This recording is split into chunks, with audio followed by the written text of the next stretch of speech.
Durante a história da humanidade, grandes personalidades fizeram a diferença no seu tempo e influenciaram as gerações futuras. Com sua genialidade e uma forma ímpar de olhar para os problemas à sua volta, criaram soluções que hoje são realidade em todo o mundo. Grandes mentes que deixaram o seu legado para sempre em nossa história. Hoje não é diferente. Descubra o que os maiores nomes do mundo corporativo pensam e como eles enxergam o mundo à sua volta. Preciosas lições de gestão com quem sabe o que faz. Assista ao programa Mentes que Brilham, os segredos dos CEOs. Toda segunda-feira, às 11 da manhã, em youtube.com/Mentes que Brilham. Olá, eu sou Roberto Duarte e essa é mais uma edição do programa Mentes que Brilham dos Segredos dos CEOs. E hoje tenho a honra em receber aqui conosco ele, um grande empresário, um grande executivo.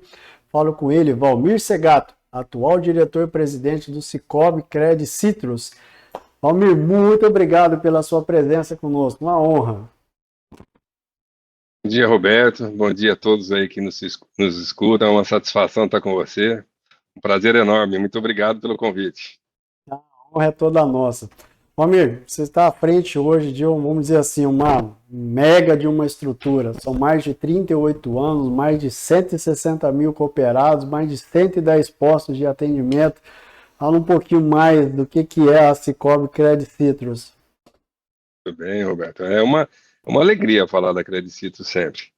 A alegria se constata pela história, como você deu aí alguns insights bem claros aí, né? 38 anos, a cooperativa que nasceu dentro de uma outra cooperativa de produção, a Cooper Citrus, ambas fortemente vocacionadas ao agronegócio, principalmente nessa concentração que o Citrus tinha aqui no interior de São Paulo, e hoje ainda tem, mas com maior concentração talvez no setor sucroenergético. E se expande para a cafeicultura, se expande para a pecuária, se expande para a área de grãos também. E isso se confunde com a história dos seus associados, dos seus cooperados que vieram na sua fundação. A cooperativa começou muito próximo aqui de Bebedouro, onde nós estamos, né, nas imediações com seus associados, que, assim como a Cooper Citrus, também tinha na mesma área de abrangência de atuação. Ambas cresceram, hoje são duas organizações independente, mas muito próxima, co-irmãs. A Credit Citrus operando aí em 98 cidades com 110 agências, com mais de 160 mil associados e atingindo mais de 9 bilhões de ativos. Estamos em 1.200 colaboradores aqui, distribuídos nessas regiões que eu comentei, que englobam hoje praticamente o interior de São Paulo, o Triângulo Mineiro, o sul de Minas. E há um momento agora que a gente inicia uma expansão ali, limítrofe ao Mato Grosso do Sul, até por conta da expansão dos nossos próprios associados, acompanhando aqueles associados que vão para outras regiões. A nossa operação é muito ligada ao agronegócio, como eu comentei de novo, mas ela tem uma característica por estar agora de forma livre de admissão, ela também tem outros públicos, outros negócios, outros nichos dentro. A área de saúde é uma área importante, nós temos aí praticamente 18%, quase 20% da nossa base de associados ligado ao setor de saúde. Temos também um varejo forte, um varejo ligado à pessoa jurídica, pessoa física, que trabalham mais nos mercados de varejo das localidades que nós estamos, que também supera os 20%. E os demais públicos, que são, como eu falei, de livre admissão, pegando vários outros setores. Então, a cooperativa tem uma diversidade, apesar de estar próximo de quase 50% da sua atuação com cooperados ou associados ligados ao agronegócio, tem uma diversidade de nichos hoje, conforme a característica do município que está. E essa presença engloba aí praticamente o interior de São Paulo, a Grande São Paulo. Vamos dizer que o ponto limítrofe da atuação física no Triângulo Mineiro ali em Uberlândia, até a ponta mais sul ali de São Paulo, a capital. E no sul de Minas, ali a ponta mais distante ali por lado de Varginha, Campos Gerais, até Mato Grosso do Sul. Então, essa região, geograficamente colocando, ela é onde tem unidades físicas. Por outro lado, nós temos uma unidade digital, e ela atende todo o Brasil, onde nós temos 8 mil associados sendo atendidos de forma totalmente digital. Alguns deles, inclusive, que se associaram não tiveram acesso necessariamente para uma unidade física. Legal. Isso é a robustez da cooperativa, os números maiores dela, um patrimônio líquido que supera 1,6 bilhão, um capital bastante significativo que também supera 1,3 bilhão, reservas robustas, números importantes, bem percebidos, inclusive pela própria Fitch, uma agência de rating que nos atribui um duplo A Uhum. menos, um nível bastante importante, né, para se considerar como uma avaliação. E outros indicadores de Great Place to Work, mostrando que o nosso caminho aí é reconhecido pelas pessoas que estão conosco e pelo mercado, considerando que atualmente o nosso 9 Bi coloca aí, nesse momento, como a principal cooperativa de crédito do Brasil e a terceira da América Latina. Maravilha.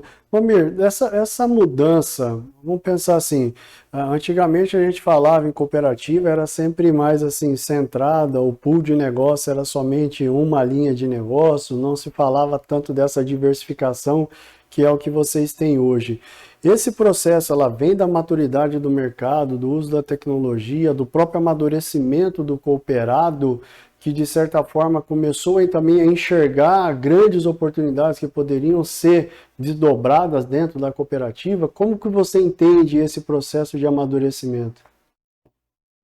Roberto, tem esse ponto que você bem colocou, o amadurecimento dos negócios, o próprio amadurecimento do cooperativismo de crédito, do cooperativismo em si no país, ocupando posições importantes, grandes conglomerados hoje, trabalhando na pauta de exportação de matéria-prima do agro acabada, em cooperativas, são operações grandiosas hoje no país. Então, esse amadurecimento coincide com isso. Os aspectos de governança, o aspecto de construção empresarial no negócio em si, e principalmente por gerar um negócio robusto, a geração de credibilidade que atrai mais cooperados. No caso específico do cooperativismo de crédito, também tem um fator importante que você bem colocou. O fato de antigamente estar muito ligado aos nichos, as cooperativas de crédito eram cooperativas ligadas a um setor específico, por exemplo, agronegócio, ou a cooperativa de crédito ligada a uma empresa, ou ligado a um setor específico da área de saúde, comércio, etc., era constituído em função da regulação que o próprio setor tinha. Mas a partir de 2015, com o advento da livre admissão, as cooperativas puderam trabalhar não só o nicho atribuído ou escolhido para a sua atuação, como também para os demais nichos ou demais categorias que dispõem no mercado em geral. Isso já deu por si só uma expansão, ou seja, algo que parecia próximo de 1, 2% de market share no sistema financeiro do cooperativismo de crédito, dá um salto nesse período para algo em torno de 12% de market share no cooperativismo de crédito, ocupando dentro do sistema financeiro. Então, são duas correntes, né, duas vertentes de crescimento aí. Uma, a estruturação, a profissionalização, a governança, os bons trabalhos das cooperativas atraindo novos públicos e fazendo dela uma frente de crescimento. E, do outro lado, essa estruturação que o próprio sistema de regulação permitiu. Isso dá um pouco desse contexto e mostra o quanto que o cooperativismo de crédito está crescendo no país. Maravilha. Romir, do ponto de vista operacional, para quem hoje é cooperado, principal vantagem que está por trás do cooperativismo, porque a gente vê também, vamos lá, as outras instituições financeiras avançando com os processos de aquisição, processos de verticalização, outras instituições indo para os bancos, o que a gente fala, os bancos virtuais, e por outro lado a gente vê a cooperativa ganhando mais envergadura, ganhando mais cooperado. Qual que de fato quais são as principais atratividades realmente que faz com que esse público migre para esse processo das cooperativas? Então, Roberto, o mercado financeiro ele é robusto, ele é bastante reconhecido, bem fortalecido. Somos um país que temos um mercado financeiro extremamente reconhecido, apesar de observância, regulação, que é necessário e faz dele exatamente muito importante como ele é. As cooperativas de crédito também, nesse período agora recente, vêm fazendo da sua parte o seu crescimento e, apesar desse desenvolvimento acontecer ainda, como eu contei, em 10, 12% do mercado do market share do sistema financeiro, ele já está ocupando destaque. Naturalmente que a hora que um cliente do sistema financeiro, ele seja um cooperado ou não, ele vai começar a comparar e entender como é que funciona o sistema para poder ver onde tem os benefícios de estar participando de uma cooperativa ou estar indo a um sistema financeiro convencional. Na cooperativa ele é um sócio, né? Ele é um dos donos, ele participa, no nosso caso, 160 mil associados, eles participam do resultado. O resultado aferido no final de um ano, ele é levado a uma assembleia que os associados decidem qual vai ser o destino dos recursos. Esse fato de você ter a distribuição dos recursos retornando para o associado já mostra uma diferença perante o sistema financeiro. Ou seja, o cooperado movimentando o seu banco, a sua cooperativa, utilizando seus produtos e serviços, o resultado obtido disso devolve para ele.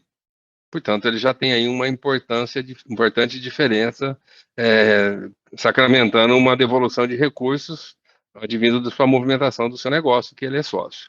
Um segundo aspecto que é importante é que os produtos, os serviços, como os sócios definem também o destino, a forma de trabalhar, ele também influencia no sentido de dizer quantos que ele quer ganhar em cima desse negócio. De certa forma, os produtos e serviços acabam sendo muito mais acessíveis. E esse resultado também reflete naquilo que ele consumiria no mercado de forma diferente, mais barato. O que é isso? A gente atribui, inclusive, aqui uma medição nisso, chama resultado econômico social. O quanto que a minha oferta de produtos e serviços é mais barata que a média do mercado. O ano de 2020, nós fizemos uma apuração, além dos 209 milhões de resultados aferidos na nossa operação direta, aquele cooperado que utilizou a cooperativa e consumiu produtos e serviços mais baratos que o mercado financeiro convencional oferece, atribuiu outros 500 milhões de, entre aspas, resultado para ele. Então, dessa forma, é percebido um resultado de 709 milhões numa operação de 9 bi. E isso mostra e promove um relacionamento muito forte na ponta. Ou seja, dessa forma, você proporciona um ciclo virtuoso. Se eu lá na cidade que eu estou, na comunidade que eu moro, recebo retorno da minha atividade financeira dentro do meu agente de crédito, meu negócio financeiro, e esse retorno, parte dele vem pelo movimentar em algo mais barato, mais econômico, e aquilo que gera de resultado, eu recebo parte dele, eu vou devolver novamente para onde eu estou, para a comunidade que eu estou. Então, esse ciclo virtuoso começa a acontecer. Além disso, um terceiro fator aí, desculpa. Não, pode falar. Além disso, um terceiro fator aí que é bem relevante e é interessante comentar é que as cooperativas destinam recursos para fundos de investimento social, fundo de educação, e isso devolve também na própria comunidade. Ou seja, esses três fatores geram uma potente relação junto ao seu associado e à comunidade, fazendo com que esse ciclo virtuoso de utilizar e gerar mais resultado e devolver para onde eu propriamente vivo, na própria comunidade, isso faz uma relação mais fortalecida e se torna bem diferente do que é o sistema financeiro convencional. Na verdade, acaba sendo não só um processo de acolhimento, mas também o sentimento de pertencimento, né? O sentimento de dono do processo. Né? Exatamente. Isso, como você falou, pertencimento gera propósito, né? E como o propósito da cooperativa, no nosso caso é muito evidente, e as cooperativas que estão esparramadas pelo país também, mas a nosso propósito é conseguir transformar as vidas e na comunidade onde nós estamos. Então, você utilizar o sistema financeiro com benefícios diretos do negócio, com sobras diretas do negócio, e ainda atuar na transformação social e econômica da localidade que você está presente, é muito potente para gerar relacionamentos. E isso gera pertencimento. Eu sou um dos donos, eu percebo o resultado, eu vivo em função daquilo. Isso acho que diferencia bastante o sistema financeiro, né? Bom, Merdina, dizem a lenda que quem bebe dessa água não volta mais, né? São 25 anos do setor privado e agora aí dentro do cooperativismo, é verdade isso? É verdade. Né? A minha origem, viu, Roberto, eu tive a felicidade de ter sido, entre aspas, criado desde a minha juventude dentro de cooperativa, né? Meu pai foi auditor de cooperativa, viveu dentro de cooperativa de produção, eu fiz colégio agrícola estagiando na cooperativa. Fiz agronomia estagiando na cooperativa e no entorno do negócio da cooperativa. Trabalhei em cooperativa de produção antes de ir para o sistema financeiro. Então, o meu estágio de 25 anos no sistema financeiro me proporcionou bastante experiência muito legal. Eu tive a oportunidade de Legal. conviver com excelentes e competentes executivos, profissionais, colegas que, né? E a grata felicidade de, ao final do ciclo de 25 anos, ter voltado para o sistema cooperativo, me proporcionou fazer reflexões, entender mais com profundidade, Legal. e só está me trazendo mais aprendizado dia a dia, porque isso aqui é muito fantástico, é sensacional o modelo, né? Que maravilha. Amigo, acompanhando todo esse processo, toda essa evolução de mercado, de mudança de cultura, para você, como é que tem sido administrar isso? Porque, assim, estar à frente de uma pujança e de uma potência como essa, tendo como responsabilidade fazer com que isso cresça ainda mais, como tem sido para você essa experiência? Como experiência é inigualável, né? Cada vez que passa por um momento de desafio, você vê que tem oportunidade de crescimento permanente. E você bem colocou, o histórico da Credit Citrus é um histórico de sucesso ano após ano. 38 anos de bastante crescimento, resultado, e sempre desafiando olhar para frente, olhar para o futuro e construir valores baseado numa experiência passada e destinando energia para essa consolidação, sempre olhando para o futuro. E olhar para o futuro não é simples, porque você vai se deparar com coisas que você não convive. A exemplo da própria pandemia. Uhum. Ela talvez nos trouxe reflexões extremamente significativas. Nós temos, por exemplo, um comitê de gestão de continuidade de negócio implementado na cooperativa há muitos anos. E o nosso dever de casa de chamar a luzinha vermelha quando a pandemia entrou nos deparou, por exemplo, com um risco sanitário ainda desconhecido de todo mundo. Como é que se lidaria com um aspecto de risco sanitário, considerando fechamento de unidades, distanciamento, de relacionamento? Isso tudo é um exemplo de uma proposta de desafio ainda não vivida como humanidade, como negócios em geral. Então, estar à frente desses momentos nos consolida com mais aprendizado, mais observância, mais cuidado, mais gestão, mais dinâmica, né? E uma das coisas que talvez está fazendo mais diferença ultimamente é que as lideranças, no geral, estão cada vez mais sendo solicitadas a resgatar as competências softs mais do Uhum. que as hard.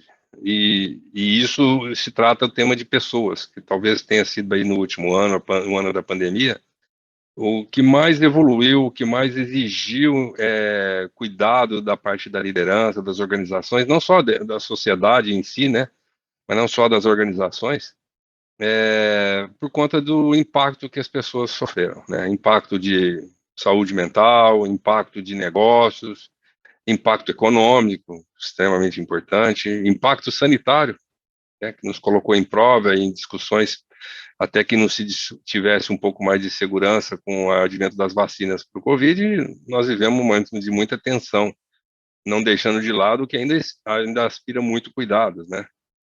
Mas eu acho que está vivendo exatamente esse momento, um momento de transformação de pessoas nos processos, as pessoas precisando transformar os processos, não os processos transformar as pessoas, sabe? Nesse sentido, Valmir, pela sua experiência e do que você tem vivenciado, você enxerga e vê hoje as lideranças preparadas para esse momento, ou foi o momento realmente de falar assim, puxa, vamos, aquela velha frase, né, vamos separar os meninos, os homens dos meninos, vamos ver aqui quem que realmente é quem no processo de liderança. Como é que você viu isso? Como é que você enxerga isso como gestor? Acho que, como liderança, nós somos chamados a refletir e calçar a sandália da humildade com muita frequência e mais rápido ainda em tudo que estava sendo feito. E talvez não toda a liderança vai conseguir ou conseguiu ou até se adaptou, mas todos foram provocados a fazer reflexões e se adaptar. As transformações no modelo, no formato, em como comunicar, em como levar adiante o negócio, em como planejar ou trazer o planejamento estratégico para suas revisões. Talvez aí a gente tivesse, falar que nós estávamos preparados uma pandemia, talvez fosse uma presunção muito alta de qualquer executivo, qualquer um de nós, né, Roberto? Uhum. Exato. Mas se você vive sempre com a expectativa de que você tem um aprendizado diário, que os aspectos de risco são sempre necessários ser revisitados, seu mapa de gerenciamento de antecipação de atividades sempre está no seu dia a dia como rotina, talvez você estivesse mais preparado para encarar um desafio como está sendo ou como foi, principalmente na fase mais aguda. Por outro lado, acho que os líderes, no geral, aprenderam a fazer coisas num nível de velocidade diferente, no nível de cuidado com pessoas, e está sendo feito cada vez mais e mais diferente. E isso está tornando o líder um pouco mais humano, um pouco mais voltado Uhum. para a sociedade. Já vista aí a dinâmica das discussões empresariais hoje voltado para o ESG. Uhum. Eu acho que nós ali, por exemplo, como cooperativas, já praticávamos fortemente a ação social nossa desde 2005. Em 2019, não por pretensão antecipada a alguma situação que uma Covid, uma crise sanitária trouxe, nós criamos um instituto baseado na experiência de atuação mais humana e social que a gente precisa ter. E esse foi um exemplo de que a gente poderia falar, mas nós estávamos preparados para isso? Não, mas quando chegou, nós acionamos uma ferramenta potente, que é o nosso instituto, e atuamos nas situações mais agudas, estamos hoje cuidando das situações mais crônicas, que a organização está exigindo. Os pilares do nosso instituto, constituído nesses praticamente 15 anos, mais de 15 anos que nós tivemos, e que foi em formato mais organizado dentro da empresa, e hoje está organizado dentro de um instituto, ele observou os aspectos ambientais, os aspectos culturais, os aspectos sociais e educacionais. Esses 4 pilares sempre nortearam a cooperativa, sempre norteou as lideranças aqui. Então, de certa forma, a gente tinha ali um arcabouço interno não organizado a uma crise aguda, mas que nos permitia ir lá visitar o que fazíamos para ver onde a gente poderia apoiar em experiências e destinar atividades e ações para que utilizasse naqueles momentos mais críticos, mais agudos. Eu acho que isso também Legal. tem uma contribuição para isso. Tá?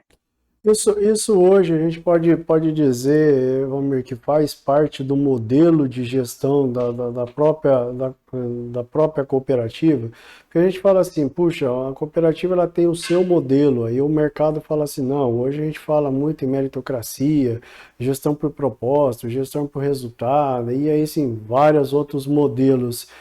O que de fato hoje ocorre dentro do seu sistema, dentro da cooperativa, e como é que você impregna isso, de que forma que você faz com que isso chegue lá na ponta do cooperador? Por ser um formato colaborativo, associativo, a gente carrega muitas características de DNA que está na nossa cultura. Você convive muito com decisões colegiadas, né? Convive com formatação de proposta de negócio baseado na demanda de quem vai usar, que é o modelo associativo que o cooperativismo proporciona, entender a necessidade da comunidade, do cooperado, para transformar aquilo num processo, um projeto, num negócio e devolver para ele. Isso é um pouco da característica do formato cooperativo. Naturalmente que não é só disso, você precisa criar indicadores corretos de gestão, você precisa ter uma governança bem estabelecida, constituída.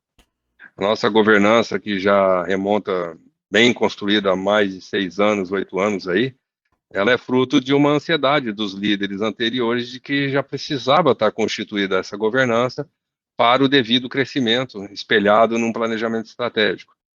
Portanto, esses formatos vão ganhando consistência, a comunicação permeia por ele, e em determinado momento você vê que isso está faltando porque o crescimento proporcionou e exigiu ao mesmo tempo novos formatos. E aí a gestão dos resultados, a gestão dos indicadores, a gestão de governança nas esferas internas, voltado para a luz no consumidor, no cooperado. Além disso, a formação permanente de pessoas que vão atender as necessidades desse formato, né? A gente tem que ter excedentes de pessoas nos níveis de formação permanentemente, sob o risco de receber apagões ali internos, né, de formação. E para nós que vivemos numa comunidade, numa cidade de interior, né, de São Paulo, próximo de grandes centros como Ribeirão, Rio Preto, né, interior mais fortalecida por um formato mais local, a gente tem mais ainda essa preocupação, porque a gente tem que formar as lideranças no entorno de onde nós estamos, e aí para isso tem que investir em educação externa, educação interna, formar a cadeia de sucessão do próprio associado para ele entender que ele tem Uhum. que participar dessas decisões futuras. Então é um nível de complexidade que isso é fruto do modelo cooperativista e que ele, bem constituído, o seu quadro social bem desenvolvido, bem informado. Um exemplo legal disso aí, Roberto, a pandemia chegou, nós estávamos fazendo assembleias físicas, né, dessa fechamento do ano de 2019, as assembleias físicas, 17 assembleias em acontecimento, cada uma delas ali com 300, 400 pessoas participando, então tinha uma expectativa ali de 3.000, 4.000 associados, um número que você fala, mas até parece pequeno, mas fisicamente ele é potente. E a pandemia chegou exatamente na terceira Assembleia Física, nós tivemos que suspender. A partir daquele momento, nós implementamos as assembleias digitais, reformulamos tudo, construímos um formato digital e atingimos 8.000 pessoas aquele ano, em Olha 2019. só. Nesse ano aqui de 2020, a mesma Assembleia, só que totalmente digital, hoje atingiu 22.000 associados votando nos seus destinos. E esse formato associativista de impregnar a sua participação e corresponder aos seus anseios dentro de um formato decisório colegiado, ele faz com que você fortaleça o modelo. Para isso, você gerencia os resultados, gerencia seus custos, gerencia seus indicadores de gestão e coloca todo mundo no mesmo nível de colegiar essas decisões, ao mesmo tempo que gerencia os seus indicadores, seus números, né, onde nós queremos chegar. Talvez um pouco disso Legal. aí. Ah, que maravilha. Um modelo, como diz, bem dinâmico e ao mesmo Muito, tempo de posicionamento estratégico fantástico. Fantástico. Que muito. legal, E Giovanni. talvez o que o cooperativismo está passando nesse momento de crescimento. Eu cheguei na cooperativa, Roberto, 3 anos atrás, com uma visão de que o mercado dizia, ou o sistema dizia que 6%, 5% de market share era o que estava naquele momento. Em 3 anos, eu vejo uma evolução de dobrar esses indicadores, não só pela atuação das cooperativas, mas também porque está tendo um movimento, e um dos movimentadores e estimuladores disso, desculpa, é o próprio Banco Central. O Banco Central, com Uhum. as suas agendas BC Hashtag, ela tem dentro do cooperativismo, algumas pretensões de que ele faça o papel do desenvolvimento econômico e social local através do seu modelo, que é esse que nós estamos falando. E uma das pautas que o próprio movimento BC Hashtag fala é que há um espaço, considerando o quanto os cooperados atuais, que estão dentro das cooperativas, tomam crédito, ele poderia expandir dos atuais 20%, 30% que ele tomou crédito dentro da cooperativa, observando essas características daquilo que ele está tomando no mercado convencional de crédito. E isso expandindo, ele atingiria facilmente algo em torno de 20% a 22% de market share. O Olha que o só. Banco Central está nos provocando é que, olha, governança bem estabelecida, sistemas fortalecidos através da singularidade das cooperativas bem fortalecida na onde elas estão, vão gerar uma prosperidade econômica e de negócios capaz de atingir um crescimento o dobro do atual na participação da economia brasileira dentro do sistema financeiro.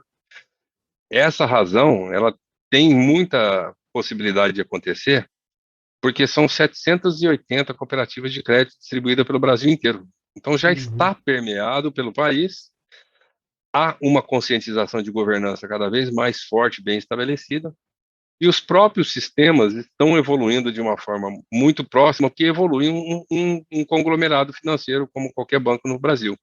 O Sicobi, o Sicredi, a Cressol, a Airos, Unicred, Uniprime, esses sistemas já estão robustos em tamanho, em geração de ativos, geração de operações de crédito, semelhante a bancos médios e grandes, né, concorrendo Legal. aí entre quarto e quinto conglomerado financeiro do país já. Portanto, há uma perspectiva muito positiva para o setor. Aí no Mato Grosso, com certeza, não é diferente, onde vocês estão aí, mas para qualquer participante ou seguidor do Roberto no Brasil inteiro vai estar percebendo isso em cada comunidade que está vivendo, que o cooperativismo de crédito cada vez mais avança por conta daqueles 3, 4 fatores que nós falamos da vantagem ou diferenciação que ele tem do sistema convencional. Que legal, Amir. Uma pergunta interessante, cara. Eu sei que o sistema do cooperativismo proporciona isso, mas como administrar, como executivo, uma agenda corporativa como essa, de franco crescimento e de expansão, e a vida particular como Valmir Segato não sendo presidente da instituição? Como equilibrar essa balança? Não é um privilégio de um executivo daqui, nem daí, nem de outras organizações, né? É um desafio de todos, eu acho, tá? Mas a gente tem que buscar equilíbrio em tudo, né? Na saúde, na agenda pessoal, na agenda conjugal, família, filhos, na agenda social, onde você participa da sociedade, participa da convivência social, onde você está presente. E acho que um pouco da disciplina do dia a dia, das atividades, a capacidade, a habilidade de delegar, e de formar boas pessoas para que recebam essa delegação e dê continuidade nas atividades. Não adianta a gente querer pensar que nós vamos ser onipresentes em qualquer função, né? Uhum. O ser humano é um ser bem gregário, portanto, aproveitar bem dessa situação, dessa condição de vivência e convivência social, nos permite fazer boas relações interpessoais, formar bons profissionais e atribuir para eles desafios legais, estimulá-los, para que ele pegue, né, na sua mão e conduza todos os negócios.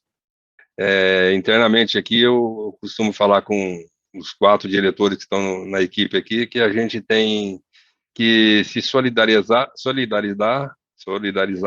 com as nossas atividades.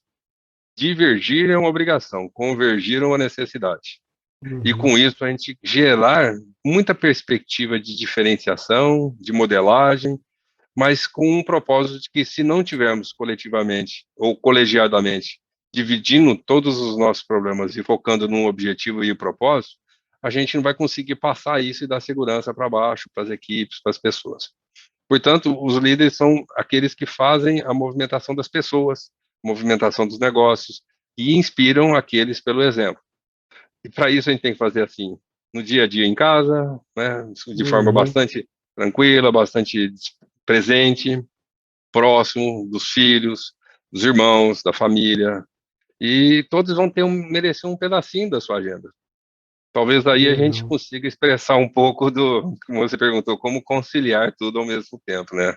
Legal. Não dá para ser onipresente, mas tem que ter um pouquinho de tempo para cada um deles.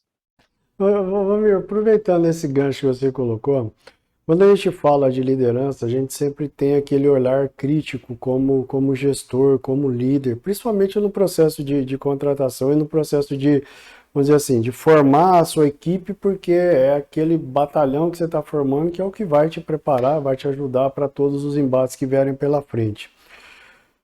Você como gestor, há alguma característica ou algum, vamos dizer assim, algum soft skill, algum aspecto comportamental que você preza, que precisa ser o seu diferencial, fora os pré-requisitos normais que a empresa, que a companhia requer, mas você como gestor fala, puxa, eu prezo por isso. Se esse cara tiver isso, ele tem um diferencial em relação aos demais. Há algo nesse sentido que você como gestor destaca? Olha, uma observação cada vez mais frequente, que envolve a gente observar e ali trabalhar nas lideranças e também na formação das pessoas, desde a sua origem, a sua entrada. A gente brinca aqui que na Credicitos a gente contrata estagiário e entrega CEO. Esse é o nosso Que objetivo. legal. E o suficiente para gerar um excedente de CEOs para o mercado. temos que fazer isso. Até porque aí a gente contamina o nosso propósito Uhum. na comunidade e na sociedade que nós estamos presentes. Então, nós temos que ter posições sempre de formação, de liderança, com um nível de excedente para acontecer dessa forma. Mas lá na base, lá, como é que você captura, como você bem colocou, competências ou base de formação que vão trazer e ajudar a formar essas pessoas, né? Normalmente, quando se busca lá pelas competências, no fim, o eu é exatamente a falta de observar os comportamentos que destinaram, às vezes, uma saída, né? Contrata por competência, desliga por falta Uhum. de comportamentos, né? E a hora que você vai olhar os soft skills que você bem lembrou aí, que é o comportamento, você vai identificando nas pessoas que a formação do ser humano, a formação dele, a formação da base precisa ser buscada ainda mais, não só lá na fase do estágio, lá, mas do jovem aprendiz e lá dentro da sociedade. Em que competências ou em que valores que a gente acaba buscando as pessoas, né?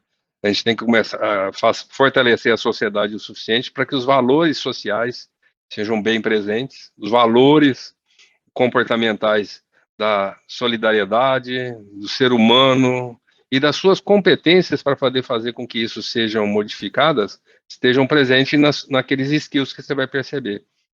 Logicamente que o brilho no olho, da vontade de fazer, o desejo de entregar, associado ao ambiente que ele está convivendo, forma aquela personalidade.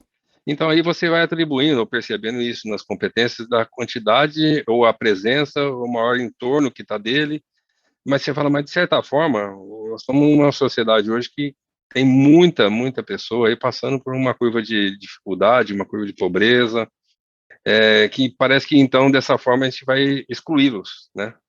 Uhum. Mas aí é que aparece a necessidade de nós, como cooperativa, como nós, como empresa e todas as organizações, de ir lá influenciar nessas comunidades o suficiente para tirar dali talentos que não seriam percebidos justamente por falta de oportunidades. E aí programas sociais de formação de jovens, de crianças, para que a gente consiga dar a eles essa expectativa e essa oportunidade. Logicamente que na hora que você cai na esteira da definição do profissional, do estágio, as competências já começam a ficar mais visíveis, considerando que esse cenário vem, alguns deles passaram com maior dificuldade, mas você tem que colaborar na formação lá. Aqui você vai observar na peneira do dia a dia aquelas pessoas que estão hoje conseguindo observar essas transformações, conseguir lidar com os desafios de forma é, posicionada, de forma mais harmônica, percebendo esse entorno todo que faz parte da sociedade, e ao mesmo tempo que essas competências de relacionamento, de vivência coletiva, da habilidade de lidar o dia a dia com os seus desafios e os conflitos que nos são impostos diariamente, coletivamente, em equipes, essas acabam sendo competências que são sempre configuradas em aquela formação ou aquilo que a gente tem que explorar cada vez mais. Legal, que legal. Esse é o papel do, vamos dizer, né, o papel do líder, que é a capacidade de conseguir, como fala, o Jim Collins falava muito sobre isso e fala, né, até hoje, na questão de Uhum, você saber colocar as pessoas certas nos lugares certos e isso exatamente, ter um bom posicionamento, conhecer bem os valores da exatamente. organização e identificar isso nas pessoas. Acho que É, esse é o maior desafio do gestor, né, Valmir? você falou um ponto interessante. Será que quando a gente contrata as pessoas, eles têm certeza do que eles gostariam de fazer e são competentes? Né? Se aplicar uma ferramenta daquela lá, um DISC, ou qualquer uma ferramenta de avaliação de personalidade ali, você vai identificando, às vezes, skills mais presentes, competências mais presentes, mas, além disso, nessa avaliação, conforme o profissional entra, às vezes ele entra até com uma expectativa de que ele tem um skill voltado para uma controladoria, ou voltado para um comercial, e ele acha, ou pensa, ou foi mais forjado em cima disso. Se no meio desse processo de formação de pessoas, ou até de captura de novos e potenciais colaboradores, você não tiver um pouquinho da, da percepção do que é que realmente vai fazer ele feliz, você pode condicionar uma falta de alguém muito feliz entregando felicidade na ponta do seu dia a dia de negócio. O que é isso na prática? A felicidade é produtividade, a alegria é produtividade. E equipes felizes geram coletividade de felicidades que geram organizações felizes. Mas, Sem puxa, dúvida, parece que eu estou muito romântico nisso. Não, o impacto disso em negócio é severamente importante, né? sem dúvida. Eu tenho, o Sócrates fala muito sobre isso, né? Conhece-te a ti mesmo. Eu É, posso ter, eu tenho uma teoria sobre isso, parece, é só assim, a gente fala, no início, acho que das nossas vidas, aquela questão da teoria de Maslow, né? O que você quer exato, você vai exato. o primeiro impacto seu é pela necessidade financeira e conforme você vai recebendo maturidade, a gente fala assim, maturidade não é a idade, quanto mais responsabilidade você recebe, você consegue amadurecer isso de maneira muito mais rápida e consegue se conhecer. Eu acho que o problema maior que eu vejo conversando com outros executivos também, é o ambiente da empresa estar preparada para proporcionar isso. Que é o Exatamente. ambiente onde a pessoa ela possa se sentir acolhida, tem condições de errar, de se conhecer, de se auto-identificar e falar, puxa, esse é o caminho que realmente eu tenho que seguir. Acho que Uhum, esse é o ambiente ideal para as organizações e exatamente. principalmente para os gestores, né? As palavras que você falou pode caracterizar, de certa forma, um resumo do propósito, né?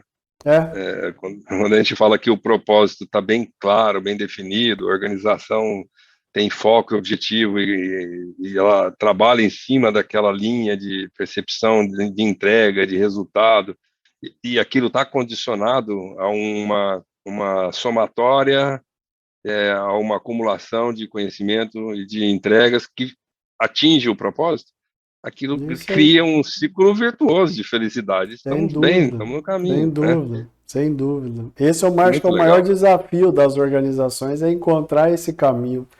O problema é que assim, muitas organizações ainda levam isso ainda pelo aspecto financeiro, né? Pelo aspecto do resultado a qualquer custo, e não é. Hoje a gente vê um processo totalmente, uma vertente diferente, né? E muitas empresas não estão dispostas a pagar esse preço, né? Isso que você falou. É, eu estava brincando outro dia com o nosso pessoal aqui no comercial que talvez a felicidade deles era eles definir a meta deles.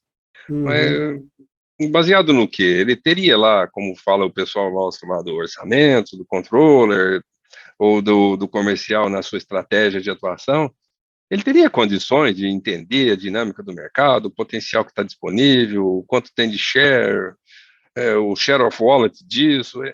Será que ele Aham. teria? Mas você ensinou ele a pensar nisso? Se ele souber pensar nisso, e entender que o Exato. propósito está na ponta e na mão dele, junto na relação ali do dia a dia, será que ele não faria um movimento inverso? Aquele movimento de que estamos em período orçamentário. O cara fala, não, meu orçamento ele é dinâmico, eu tenho um espaço que talvez eu não conheça. É aquela Isso aí. brincadeira de você estar numa carteira de 10 e você fala, sua meta esse ano é 12, 20% de crescimento. Bacana, sei lá, excelente, muito legal. Mas ele poderia estar crescendo de 10 para 20, se ele não conhecesse esses limitadores de 20%. Exato. É Ele uma poderia dinâmica ousar, fazer muito diferente. bacana. É uma É uma dinâmica diferente. é uma Tem um dinâmica preço, como você bem diferente. falou. Exatamente. Almir, vamos lá, cara.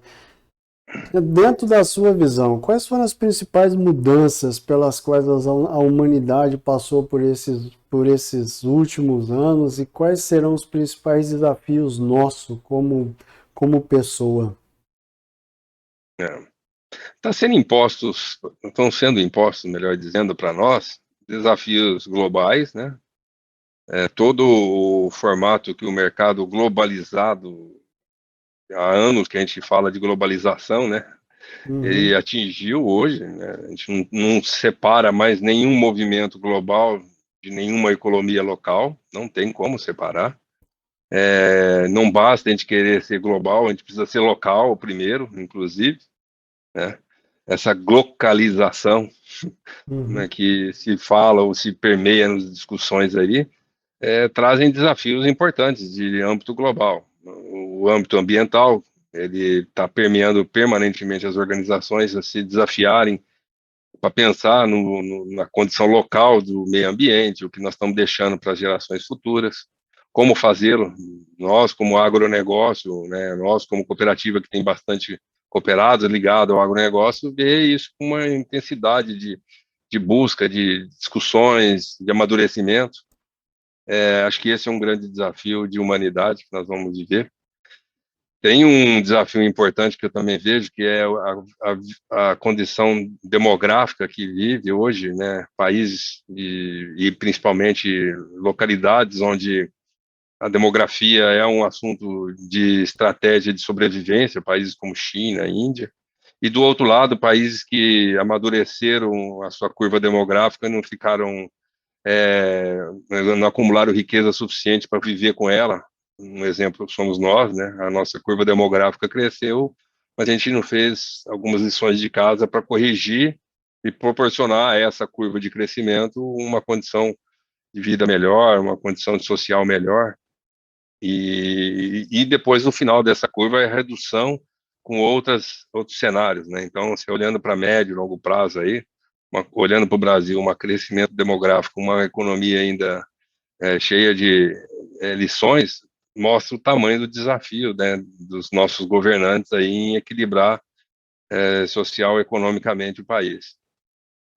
Então, acho que esse equilíbrio social e econômico nas sociedades, aliado ao ambiente, que é o nosso desafio de tornar o ambiente bem fácil de conviver e viver, né? Ele acho que são os dois desafios que os líderes vão ter que pensar com frequência e estimular as novas lideranças a debruçar sobre isso para a gente achar essa harmonia. Eu resumiria assim, viu, Roberto? Que legal. Amir, vamos lá, nossa última pergunta, cara. Da mesma forma como você hoje é visto como um grande executivo, um grande profissional, que tem conseguido realmente viver isso através das suas ações, através dos resultados que você vem construindo, nós temos aí também essa fábrica de CEOs que vem vindo aí espalhado pelo nosso Brasil. Que conselhos, ou vamos dizer assim, que dicas você deixariam para esses líderes que estão sendo formados e que também almejam um dia serem grandes executivos e estarem à frente de grandes corporações como você está hoje? Roberto, nós discorremos aqui de vários desafios, né? Isso que é legal. A gente fala, posiciona, menciona, estimula, né? Critica, sofre, Verdade. etc. Mas o ponto que nos tem que mover é um pouquinho lá de dentro da tal da coragem, né? A gente precisa ter coragem e ousadia sempre para contestar, provocar melhoria, corrigir erros pessoais, coletivos, organizacionais, e ao mesmo tempo buscar as competências suficientes para que essa coragem e essa ousadia entrem na prática e se tornem acabativas. Reflitam realmente na posição, na ponta das nossas cidades, nossas comunidades, no nosso dia a dia, nas nossas pessoas e no indivíduo. Acho que as lideranças sempre têm que estar, na minha visão, e eu me preocupo em estimular sempre isso, é de que a gente precisa ter coragem e ousadia. Uhum. Profundidade, competência, sempre para questionar o que está sendo feito e suficiente para implementar, correndo os riscos necessários, sabendo dos riscos que você vai ter, mas a palavrinha da coragem, ousadia, associada à competência, traz uma base boa para falar para a turma aí, não abandone. O país é maravilhoso, com coragem, ousadia e competência a gente vai longe, né? Que legal, que legal. Gente, esse aqui é o grande Valmir Segato. Valmir, eu falei para você que o tempo voa, cara. A gente, um bate-papo tão gostoso, agradável e também rico de experiência.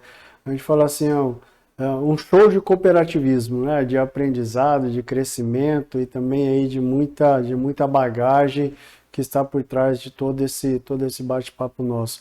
Ô, Amir, só tenho eu te agradecer mesmo por você nos ceder esse espaço, nos ceder a troca dessa experiência, ouvir um pouco da sua vivência, dos seus pensamentos e essa aula que você nos deu também. Roberto, eu que fiquei envaidecido, seu convite. alegre por ter tido esse espaço entre nós aqui e mais ainda feliz de saber da sua trajetória, do seu trabalho e nos coloca aqui com muita alegria. Estamos sempre à disposição. Muito obrigado. Obrigado, gente. Gente, finalizamos aqui mais uma edição do programa Mentes que Brilham, os Segredos dos CEOs. Tenhamos uma semana ricamente abençoada e nos vemos na próxima edição. Até lá!